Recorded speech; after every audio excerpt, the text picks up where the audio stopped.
All right. We're going to go ahead and get started here as people start filing in. Um, right. So, I encourage you to get a Bible in the back as we're going to be marching through here, continuing with Genesis here. As we've been going, we've been working through the patriarchs here recently. So we started with Abraham and Sarah, who gave birth to Isaac. Now we are at Isaac and his two sons, Jacob and Esau, here in verse 27. We're going to be working on verse 27, or chapter 27, my bad. Yep. So as we keep working, a couple background notes that I think are going to be important as we keep going along here. In Genesis 25, Rebekah, Isaac's wife, receives an oracle from God as Jacob and Esau are in her womb. Does anyone remember what God told her? No, that's all right. So this is Genesis 25:23. This is God talking to Rebekah. He says, "Two nations are in your womb, and two people from you shall be divided. The one shall be stronger than the other, and the older shall serve the younger." So what's happening here? Does anyone?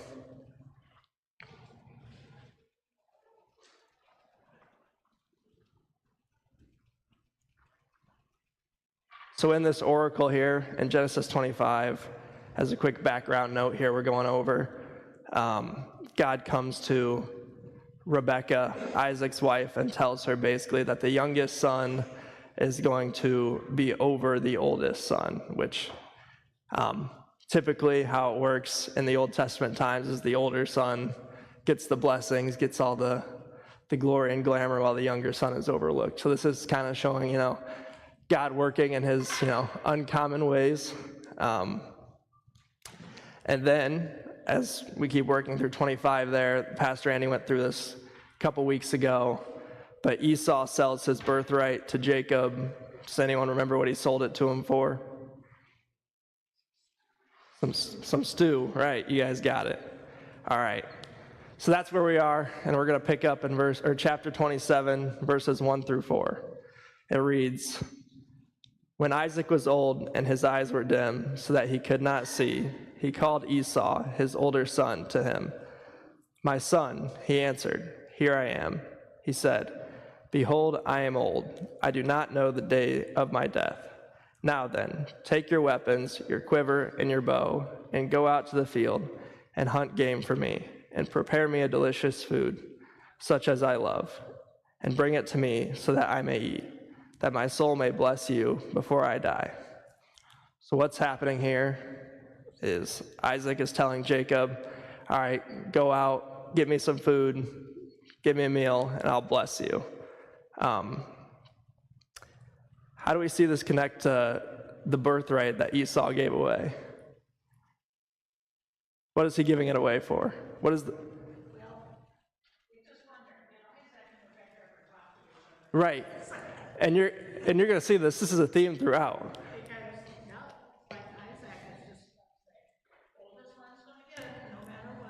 Right. Yeah, you see Isaac saying, "Hey, man, I'm giving this blessing to Esau. I don't care what."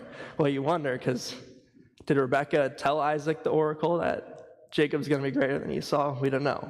But that's a theme we'll see throughout.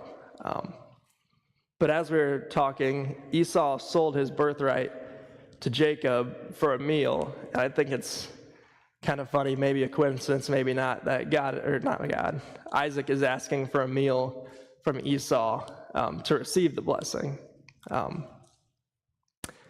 Another little caution note from this tale: maybe we should be weary of good meals or other earthly pleasures, because we see, like we talked about, Esau gave his birthright away just for a good meal because, he was hungry, he thought he was dying.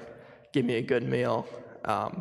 Distracting him from God's plan, as well as with Isaac, he's asking for a good meal, maybe because Rebecca didn't tell him, God came to me, or maybe not, because maybe he knows, and maybe he's just like, I like Esau more. Esau can give me more things, so I'm going to be distracted from God's plan and do my own thing here.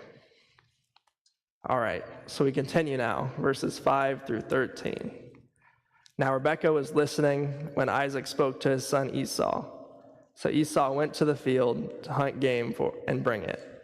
Rebekah said to her son Jacob, her son Jacob, I heard your father speak to your brother Esau. Bring me game and prepare for me delicious food, that I may eat it and bless it before the Lord, before I die. Now therefore, my son, obey my voice as I command you. Go to the flock and bring me 2 young goats, so that I may prepare from them delicious food for your father, such as he loves. And you shall bring it to your father to eat, so that he may bless you before he dies. But Jacob said to Rebekah, his mother, Behold, my brother Esau is a hairy man, and I am a smooth man. Perhaps my father will feel me, and I shall seem to be mocking him, and he will bring a curse upon myself, and not a blessing. His mother said to him, Let your curse be on me, my son. Only obey my voice. Go and bring them to me. So you got to wonder here, right? So Rebekah is telling Jacob, her favorite son, Esau's out in the field. This is what your father said. Bring me a meal and I will bless you. So Rebekah is telling her favorite son, Jacob, all right, bring me 2 goats from the flock that we have here. I'll prepare it before Esau can get back. And then you can pretend to be Esau and get the blessing. We kind of see this deceivery going on here. And do you wonder, and this is just kind of a question for you guys, you think Rebekah is just mad at Esau because, he has this annoying wife, and then she likes Jacob better, and so she's trying to get back at him by giving Jacob the blessing? Or do we think that she's just remembering the oracle that God gave to her? This is just an opinion question. There's no right or wrong. Right. Yeah. Anyone else have anything? Yeah, I agree. I think it would be nice to say, hey, she's just thinking about God, but I think I agree with you too that she's probably just thinking about her favorite son, Jacob. And as we think about it, God told her that this was going to happen, that Jacob was going to be the one that's blessed. And he said that he's going to make it happen. But we see here that, Rebekah might be taking things into her own hands a little bit here.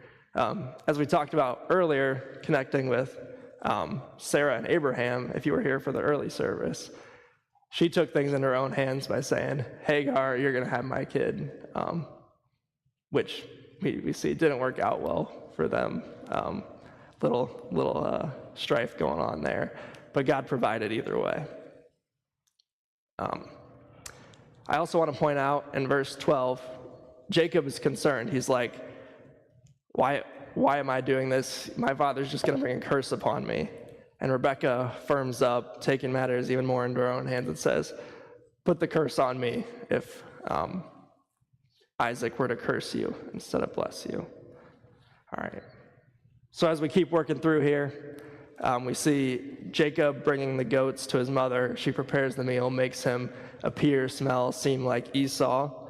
And as we pick up here in verse 18, he goes to his father. So Jacob, we're talking about Jacob, he went to his father and said, my father. And he said, here I am. Who are you, my son?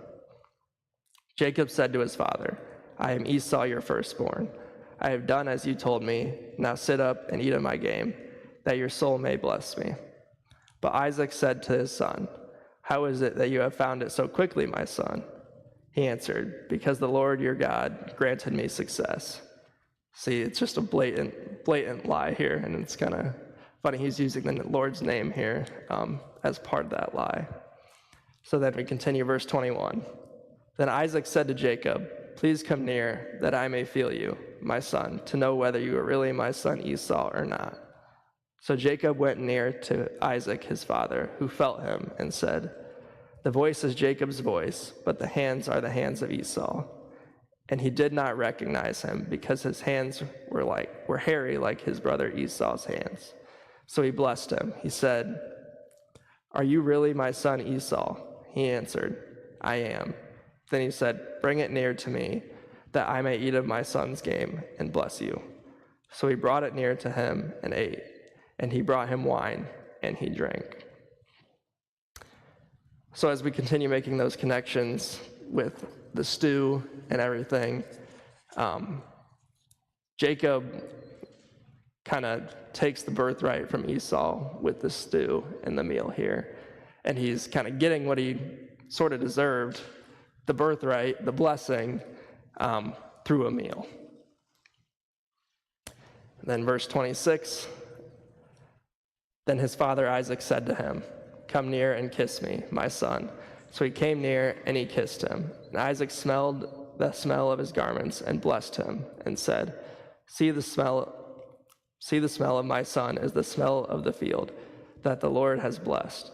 May God give you of the dew of heaven and of the fatness of the earth and plenty of grain and wine. Let peoples serve you and nations bow down to you. Be Lord over your brothers, and may your mother's sons bow down to you. Cursed be everyone who curses you, and blessed be everyone who blesses you. So here, this is the blessing that Jacob is receiving from Isaac.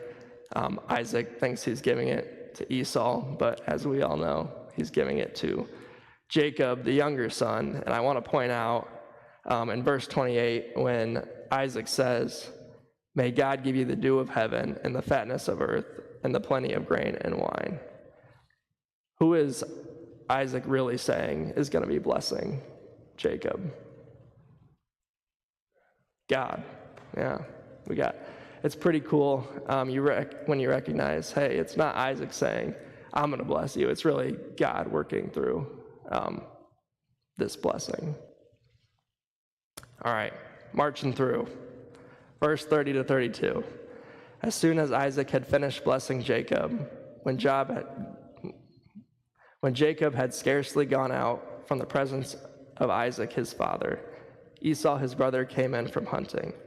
He also prepared delicious food and brought it to his father. And he said to his father, "Let my father arise and eat of his son's game, that you may bless me." His father Isaac said to him, "Who are you?" He answered, "I am Esau, your firstborn." So I think it's funny here that Esau is coming to Isaac saying, "I'm your firstborn, give me the blessing," when he sold his birthright. I think this is something I never really thought about. I don't know, did you guys think about this? Yeah, he sold the birthright, so who is he to say, I deserve the blessing, right? It also shows Esau had no intent on keeping that promise to Jacob by selling his birthright. So then we continue, verse 33. Then Isaac trembled very violently and said, "Who is it then that hunted game and brought it to me? And I ate it all before you came, and I have blessed him. Yes, he shall be blessed." With that last line, yes, and he shall be blessed, what is Isaac saying here? Yeah. Yep, that's the way it's going to be. Jacob's going to be blessed. And when I look at this, scholars have looked at it too, and they wonder, could he have taken that blessing away? And when I first read through it, I was like, oh no, like that's just the way it is. He blessed him first, so it's going to be. But as I keep diving in, he could have easily taken that blessing away from Jacob and said, actually, no, Esau deserves the blessing. I'm going to give it to him. But maybe Isaac is realizing here that God might be at work, and maybe Rebekah did tell him the oracle, and he's sort of remembering something there. So just little tidbits that we might not have really recognized before. Yeah. Yeah.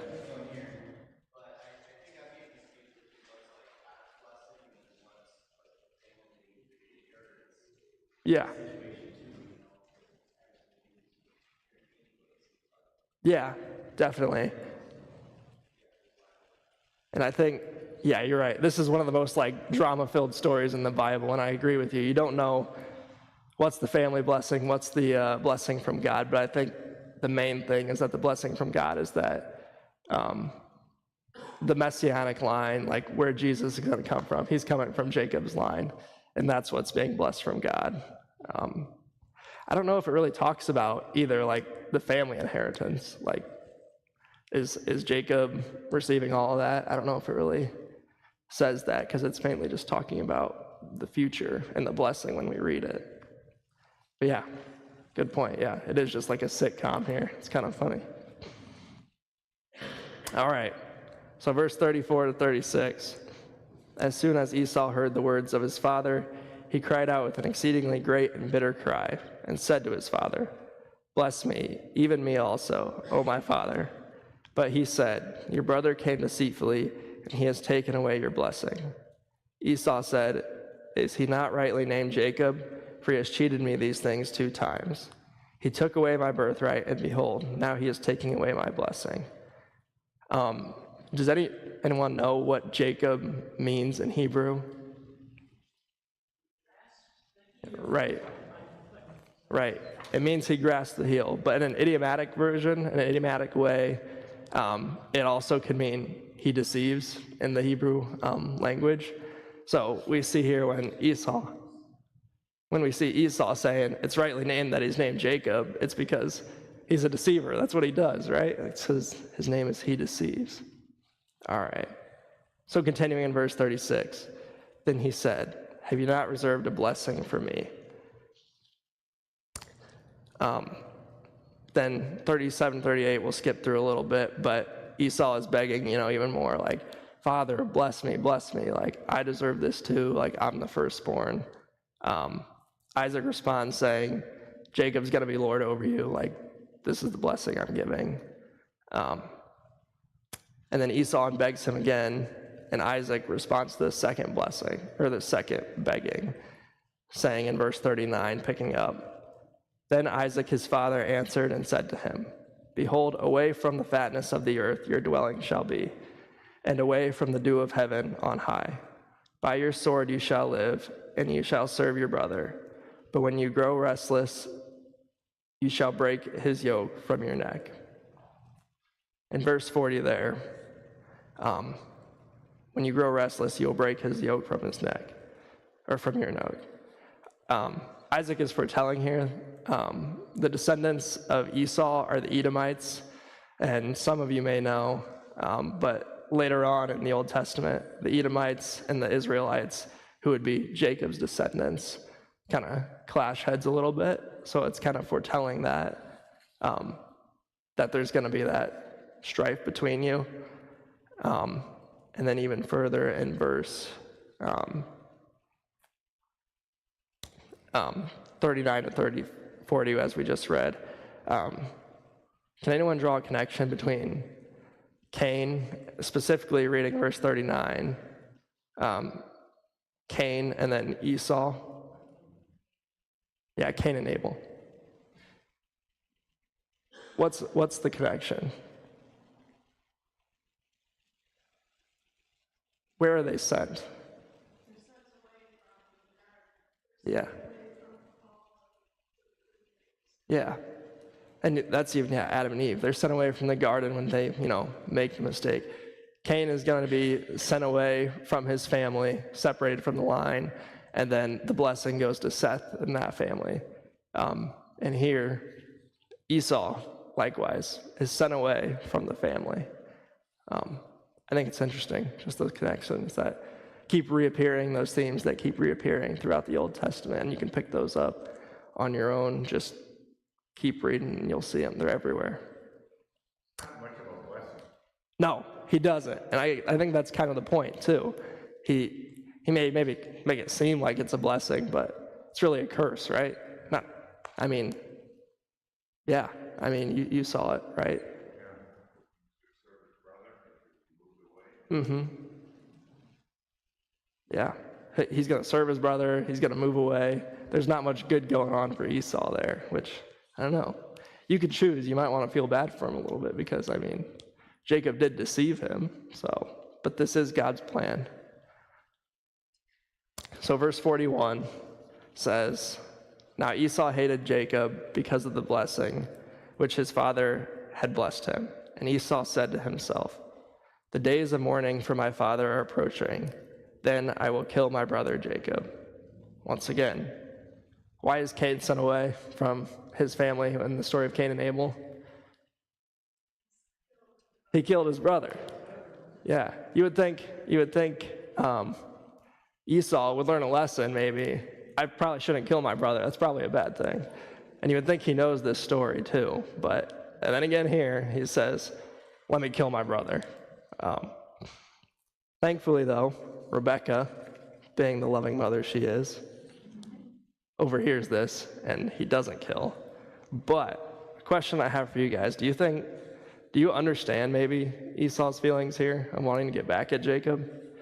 Maybe not to the extent of killing him, but would you guys be mad too? Yeah, I think I'd be mad, pretty mad too. And I think as I was thinking about this, just a reminder, maybe this is one of those "what would Jesus do" situations. So we have a pretty good, parallel here in the New Testament, where in Matthew chapter 18, verses 21 to 22, we have, "Then Peter came up and said to him," Jesus, "Lord, how often will my brother sin against me, and I forgive him?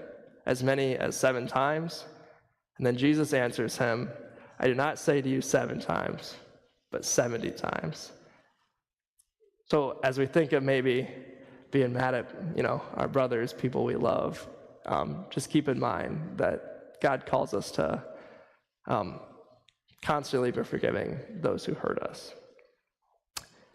While I say that, it doesn't make it easy to forgive your brother. And I especially think there's something to someone who's close to you hurting you. Maybe you guys feel that way as well.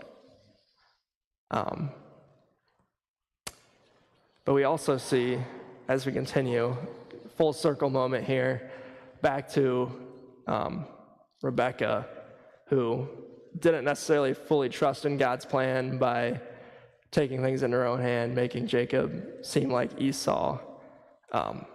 This is that unnecessary suffering part. Because say they just let God do his thing, Jacob and Esau might not have been at odds with each other. God might have made it work out well. But because of this, Jacob and Esau, Esau wants to kill him, and Jacob is going to have to kind of flee away. All right, so we continue. And Rebecca, as we said, tells Jacob, "All right, Esau wants to kill you. Run away to my brother Laban." So Jacob is going to run away. But then we skip down to verse 46. It says, "Then Rebekah said to Isaac, 'I loathe my life because of the Hittite woman. If Jacob marries one of the Hittite women like these, one of the women of the land, what good will my life bring to me or be to me?'" And this is speaking of Esau's wife, because Esau married a Hittite woman. And we see this theme, don't marry a bad wife, from outside of the fold of the family here. It continually proves problematic as Rebecca is constantly she just doesn't like this woman. She's bringing pain to her life. And I think this is something we can cling to also in our lives. I know most of you are already married, but for those of your kids and stuff, it's a caution to marry the right people. Make sure you're marrying in the fold of Christ. And maybe if you're dating someone who's not a follower of Christ, bring them in before you marry them, because it could lead to problems here. All right, that's chapter 27. We're going to keep marching on. Chapter 28, verses 1 through 5. "Then Isaac called Jacob and blessed him and directed him. 'You must not take a wife from the Canaanite women. Arise, go to Paddan Aram, to the house of Bethuel, your mother's father, and take your wife from there, one of the daughters of Laban, your mother's brother. God Almighty bless you and make you fruitful and multiply. that you may become a company of peoples. May he give the blessing of Abraham to you and to your offspring with you, that you may take possession of the land of your sojournings, and that God gave to Abraham. Thus Isaac sent Jacob away, and he went to Paddan Aram, to Laban, the son of Bethuel of the Aramean, the brother of Rebekah, Jacob and Esau's mother. Here we see again, Isaac is blessing Jacob again. I think this is more evidence. Maybe he is coming to terms with, maybe this is God's plan, as we saw with the blessing. He could have taken it away, but he didn't. I also think this is maybe a little bit of evidence that, as we talk about this theme of, do they know, does Isaac know the oracle that was given to Rebekah? I would say this is also evidence to support that he does, or he did.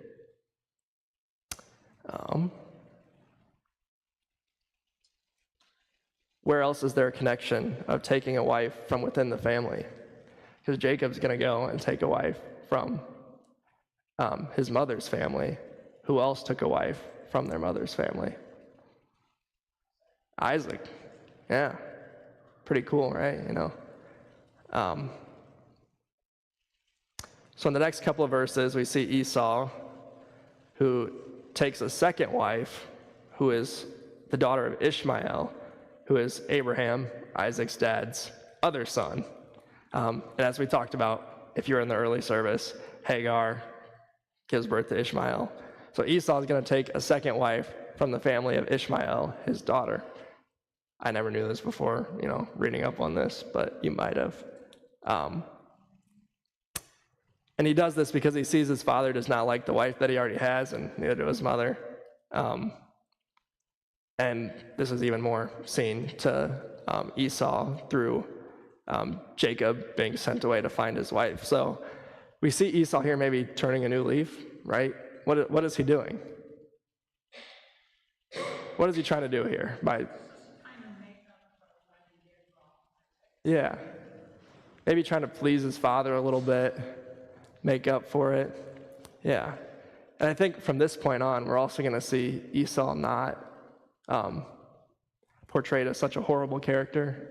Because, let's be honest, he's not portrayed very nicely throughout this story up until this point. So I think this marks a turning of his character and his development.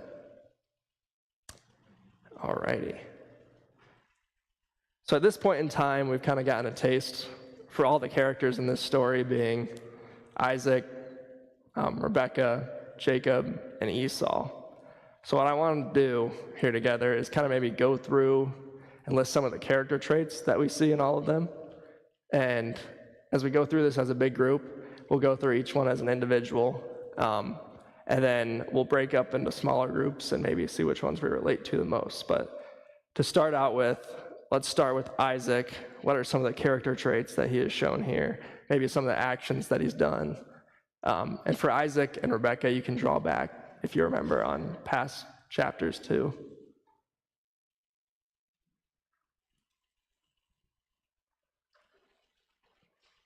Who does Isaac favor? He favors Esau. Now, we talked about maybe a lot of evidence that shows that he knew the oracle of that Jacob would be the one that's blessed. So what does this maybe say about him?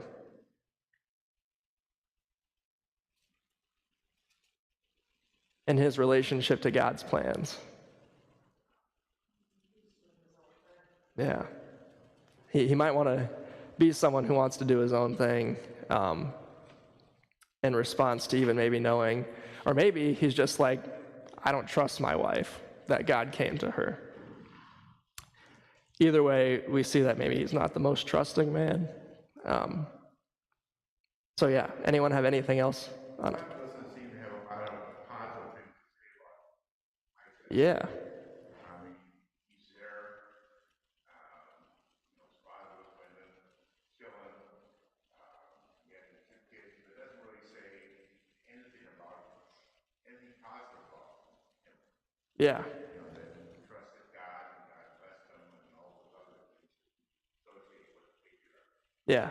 You don't really see any, like you said, you don't see any really good things being said about Isaac. I think I've always assumed, oh, he's a good guy, he's a patriarch, God's going through him. I think the best thing I can see is that his father didn't kill him when God came to him and said, hey, don't kill him, you don't need to do that anymore.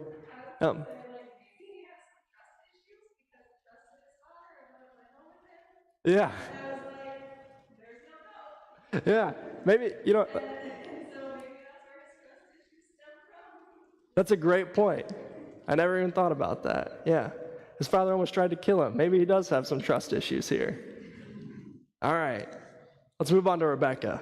What kind of things do we see her doing in this story that maybe describes her character a little bit?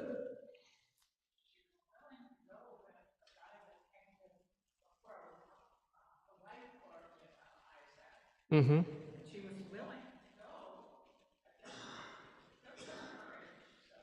Yeah. Yeah. Yeah, maybe you see some courage, some independence there. Um, what else can we see? And we talked about her connection with, you know, um, Abraham's wife, Sarai, trying to take things into her own hands. We see her kind of doing that a little bit here, too. Yeah? Mm-hmm. Yeah. Yeah. Yeah, a little manipulative, deceitful, trying to control the situations going on here. Maybe she likes to have control. I don't know. And as we keep going here and we talk about which ones maybe you relate to the most, I think for me, Rebecca is the one that I relate to the most because it's like, hey, God, what are you doing here? Sometimes I want to take things into my own hands. I like to have control. So, all right. Anything else with Rebecca? All right. We'll keep moving. Ooh. Yeah. Yeah. Yeah. Maybe that, yeah, she likes to be in charge. Right, right. Not necessarily think it's a bad thing either. So, yeah. Once again, yeah, there's definitely flaws both ways. I'll let you decide a little bit on that one, what you want to think. But let's move on to Esau. What do we see about him? What is he doing?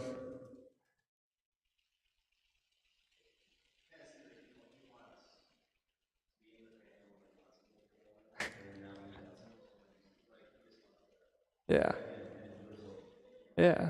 Maybe he's a little selfish, right? Yeah.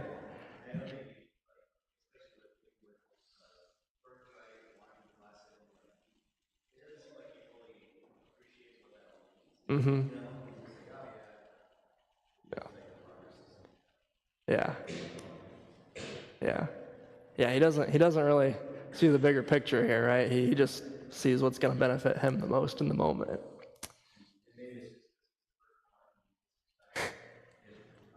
Yeah.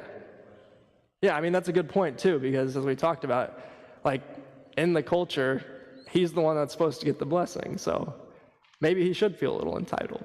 But and we also don't know, like we have evidence to believe that maybe Rebecca told Isaac that Jacob would be blessed, but we have nothing to really back up that Esau knows this. So this could all be just a huge surprise to him, right? And I'd be mad too.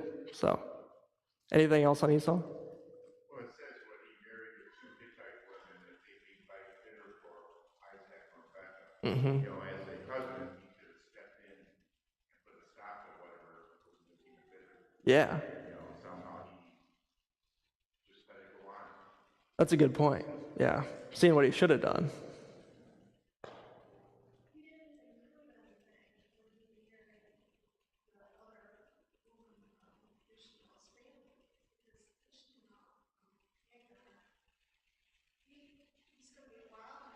Mm-hmm.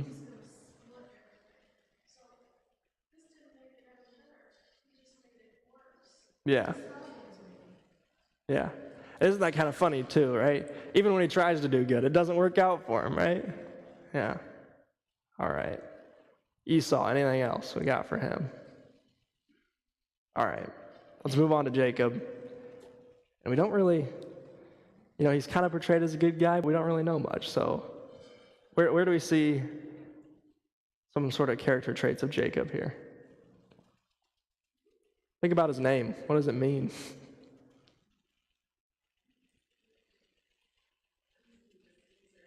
Yeah, he's a deceiver, right? And we make a good car salesman. I like that.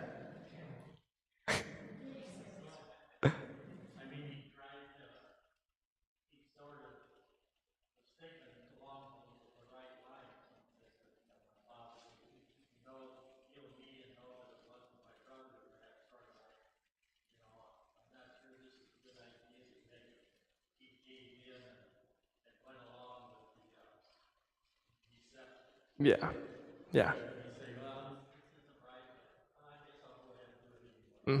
Yeah.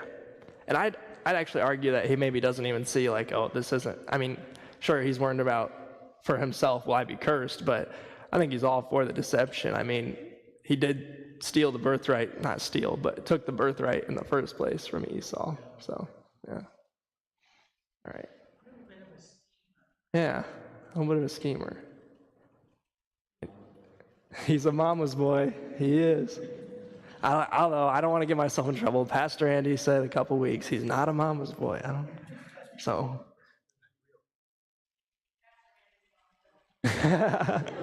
Pastor Andy is a mama's boy. We'll make sure he hears that one when he rolls through this.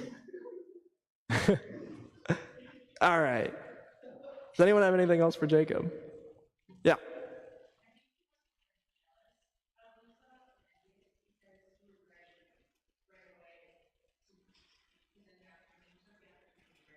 Mm-hmm.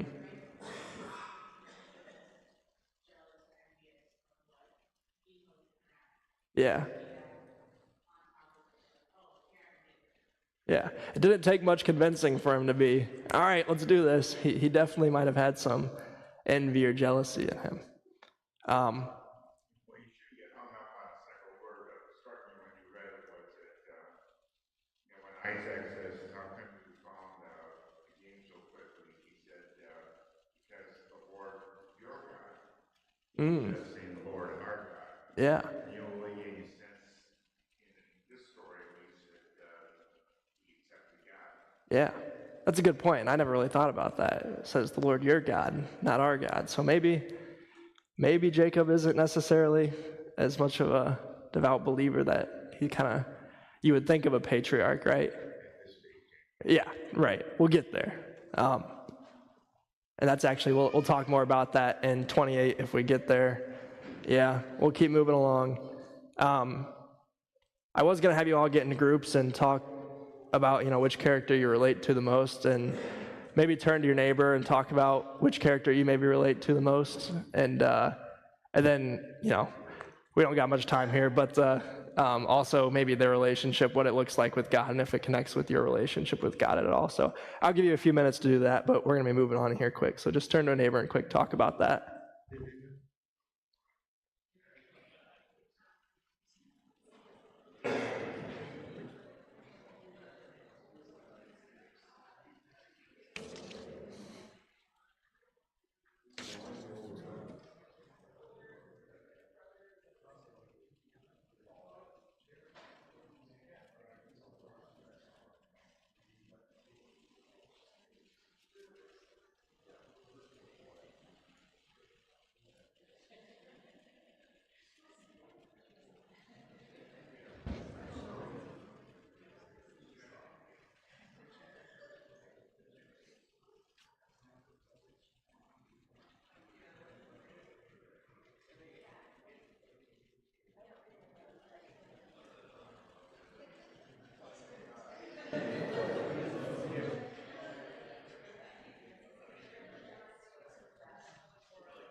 All right.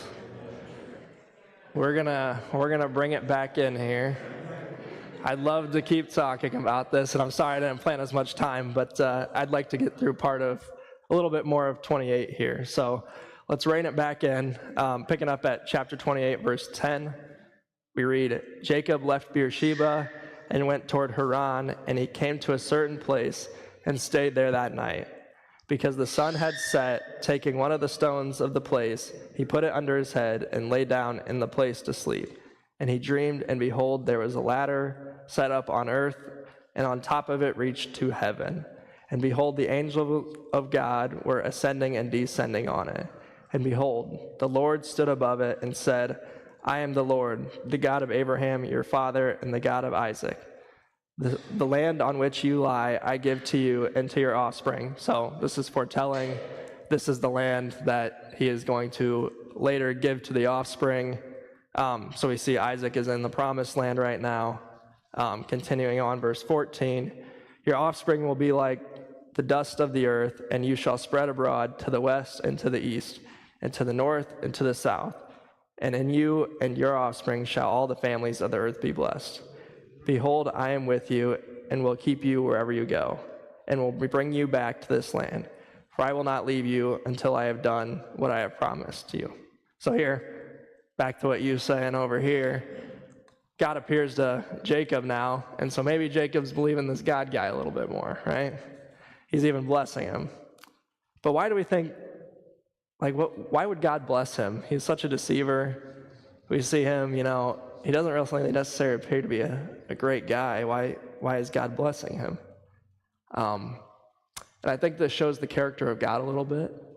We might mess up, fail, whatever, all the time, but God's going to keep following through on his promises. This is the promise he gave to Abraham, which is now passed down all the way to Jacob. God isn't necessarily justifying Jacob by his works here. Clearly, he's justifying him by his promise.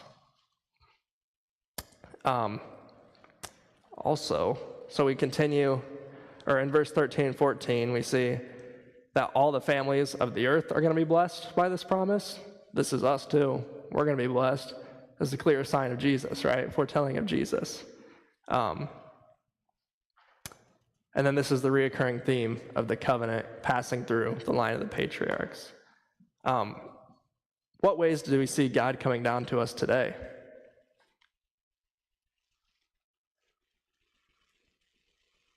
What are we reading right now?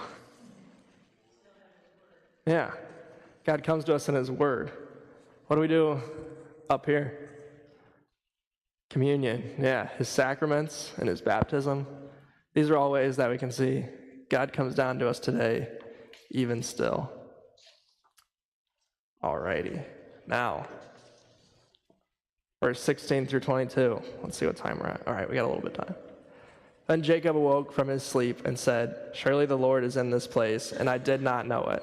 And he was afraid and said, how awesome is this place? This is none other than the house of God, and this is the gate of heaven.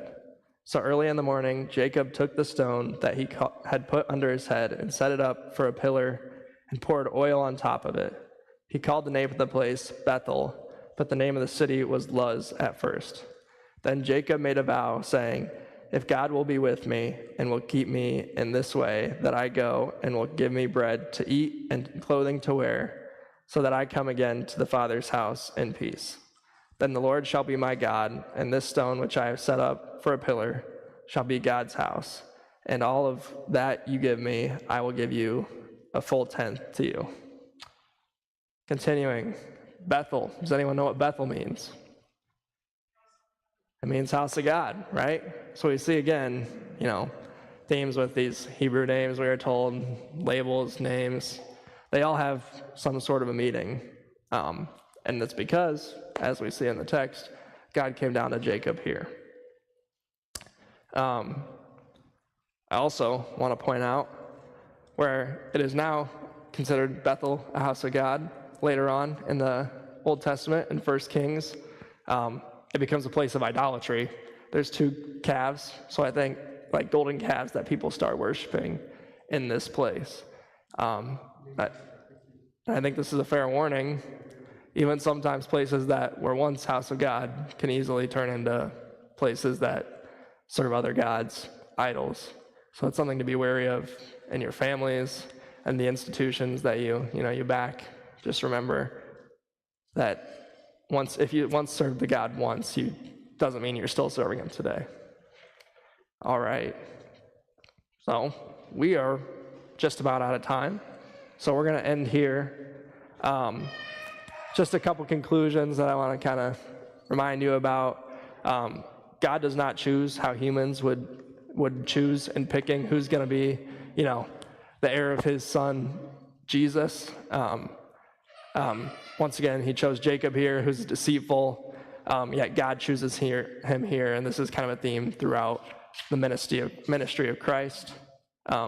Also, Isaac's family is a mess, even though God is with them. They're a mess. They're all fighting against each other. When you may feel like your family's a mess, God continues to work through that mess. I think that's a reassuring message for me as well, maybe you too. And just as the characters in this story, we also too fall short and are a fallen people. But God, just as he came through for them, and his promise comes through for us, and the promise that he gives to us, which we're reminded of in our baptisms, as well as in the Lord's Supper, as the ways God comes down to us. So we're about out of time, so we're gonna give it a quick prayer here and call it a day. Please pray with me. Dear Lord, thank you for bringing your word to us today in the story of Jacob and Esau.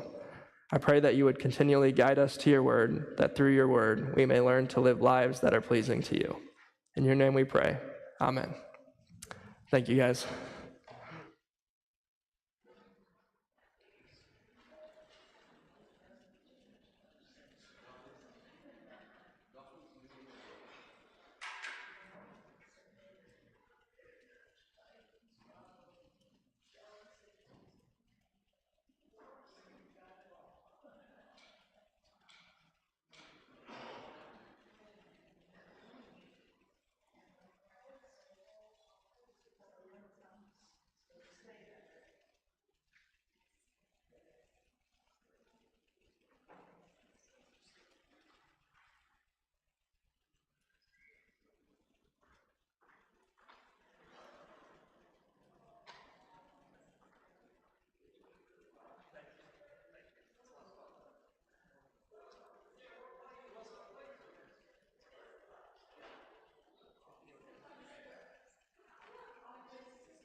Use your bulletin and what? Your bulletin. Oh, thank you.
does.